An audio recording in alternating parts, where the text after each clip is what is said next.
It's okay to be white. Somehow that sounds controversial, talking about white people, but without putting something demeaning, demoralizing, or nasty afterwards. And yet it shouldn't. It should be no more controversial than saying it's okay to be black or it's okay to be Asian. So why does it feel like that?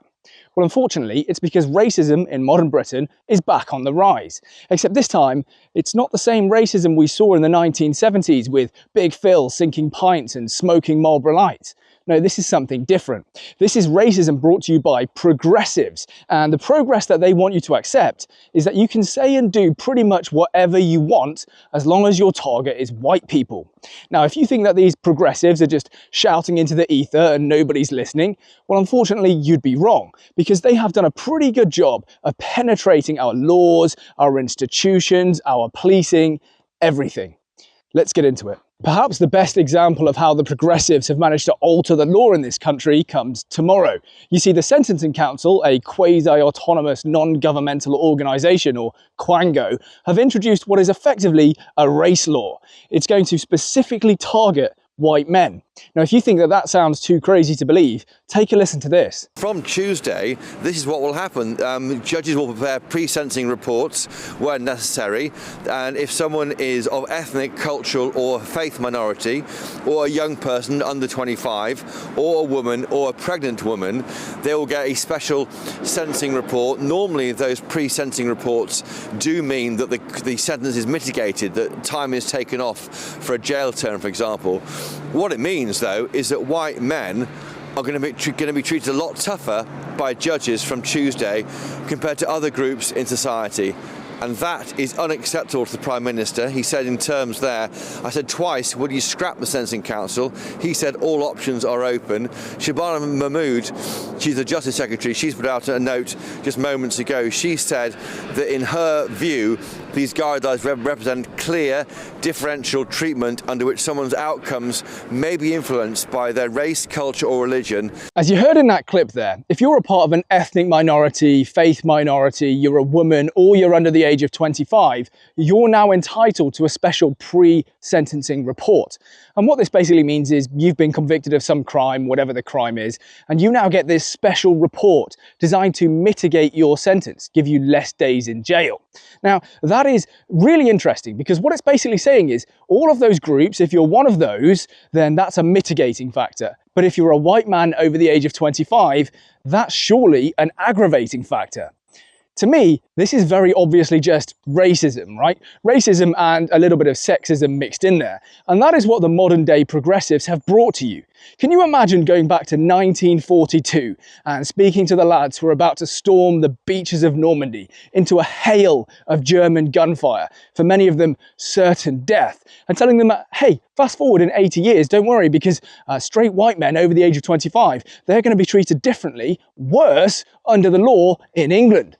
I think they would have laid down their arms. I don't think they'd have done that because that wasn't what they were sacrificing their lives for, surely. Now, I'm willing to bet that almost anyone with a brain can see just how racist and wrong this is. In fact, Keir Starmer, the Prime Minister, and Shabana Mahmood, the Justice Secretary, even they have been making noises about how horrible and unfair this is.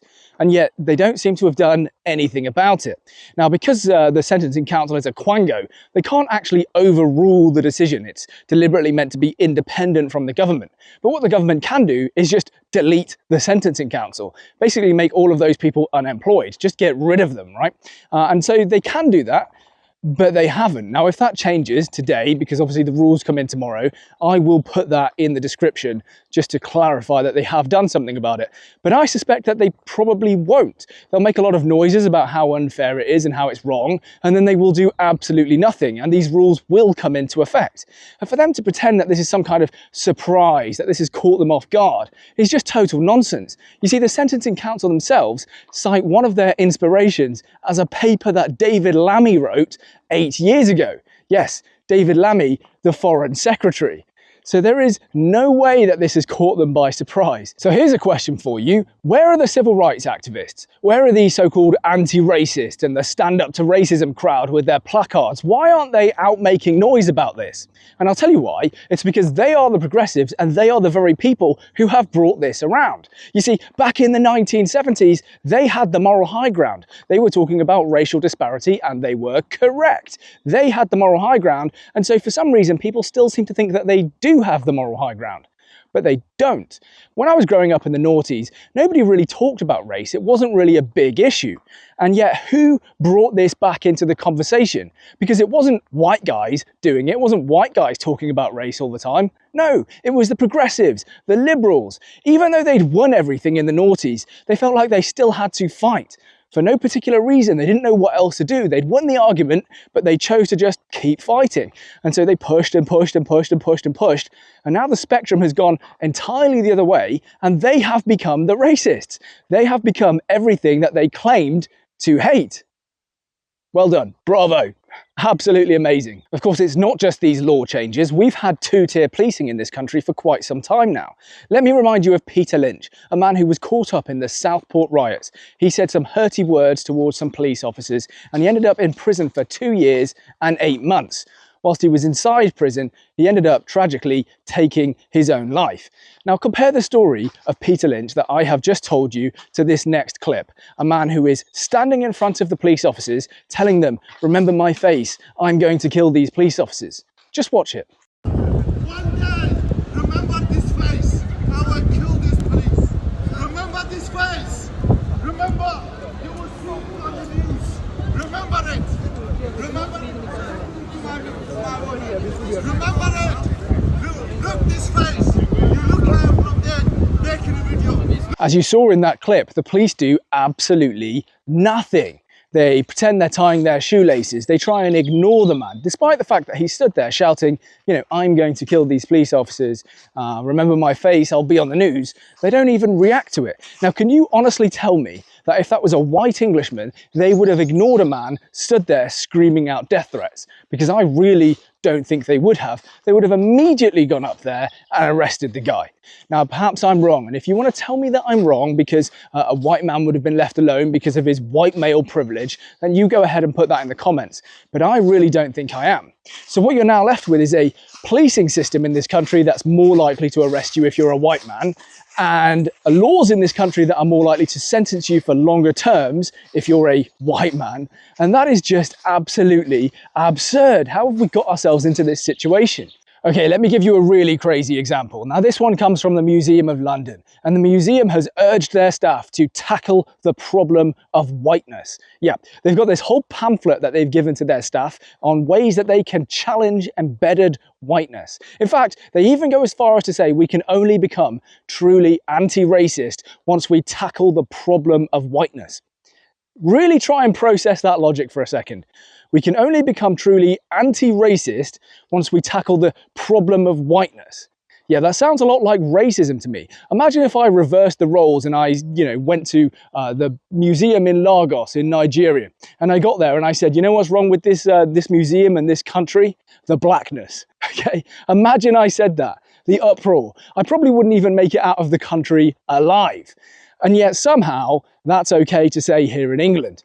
I mean, these are probably the kinds of things that English colonizers were saying back in the 19th century when they went to India or Africa. They probably did say, oh, we need to tackle the problem of blackness here.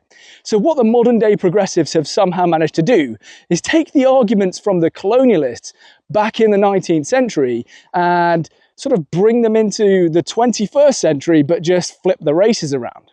All of that colonialism that they claim to care about and hate, well, they've just brought it to England. You guys are idiots. Like, how can you not see how wrong this is? Now, obviously, this is a very serious topic and it's very unjust, but I don't think people realize quite how serious this really is. You see, the white British population in this country is declining rapidly. It's happening whether you like it or not, due to immigration, birth rates, it's happening. In 15 or 20 years' time, we'll be below 50%. That's just the reality. And what you risk by engendering and fostering this anti-white hatred in this country is that white people become a sort of despised minority. And if you think that that's not as dangerous as it sounds, really it is. Take a look at what's happening in South Africa, because right now you have elected politicians in South Africa taking to the stage and demanding that their followers go and kill white people. And they're doing it. The mayor of DA in PE is a white man.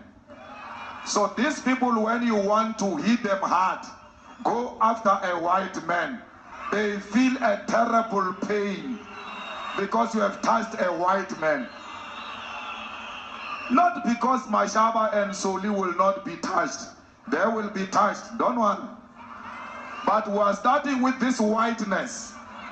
We are cutting the throat of whiteness. You kill 5 white people. You kill 1 of us. We kill 5 of you. You kill 1 of us. We kill 5 of you. You kill 1 of us. Kill 5 of you. You kill 1 of us. We'll kill 5 white people. We'll kill the children. We'll kill the women. We'll kill anything. South Africa is obviously a very different country to the UK. I do understand that. It's got its own history, its own culture, its own demography. They've got their own grievances. But the result may well end up being exactly the same thing if we allow these progressive narratives to just continue to pervade our society. And look, I have to make this point. I don't think that these progressive narratives are predominantly coming from, say, black guys or Asian guys or anything like that. If anything, I would say if you put a black 30-year-old guy in front of me and a white English 30-year-old girl and asked me to try and guess which one had an anti-white agenda, I would pick the white English 30-year-old woman every single time.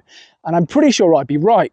If you don't believe me, take a look at the Sentencing Council itself. It's got 15 members and 14 of them are white. So this woke ideology, the progressiveness, the anti-white narrative, it isn't limited to other races. Far from it. I think most of this is actually coming from ourselves, which is really kind of insane to think about. Sadly, there's so many other things that I could have talked about in this video. I could have talked about the Netflix drama Adolescence, for example. I know a lot of people have been talking about that. I could have talked about the fact that a white British guy stopped a knife attack in Amsterdam just a few days ago, but it barely made the news. Now, if that was a British Indian or a British Pakistani guy, I'm pretty sure the BBC would be running that story 24/7. He'd probably be getting the George Cross right now.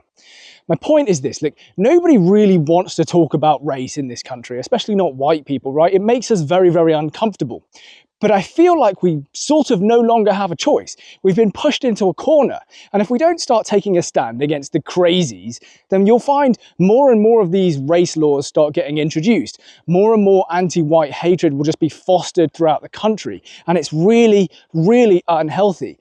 So we kind of do have to step up and start having a conversation about this. Yes, it may be an uncomfortable conversation, but we can't let these woke, progressive people rule the narrative. Now, a lot of those people are probably going to come out and say that I'm racist or something like that, which is absolutely nonsense. I worked in the British Army for 8 years, and it's one of the most diverse organisations in the country. You have people from the Caribbean, you have people from Africa, you have people from Fiji, from Nepal, the Gurkha soldiers, brilliant soldiers, right?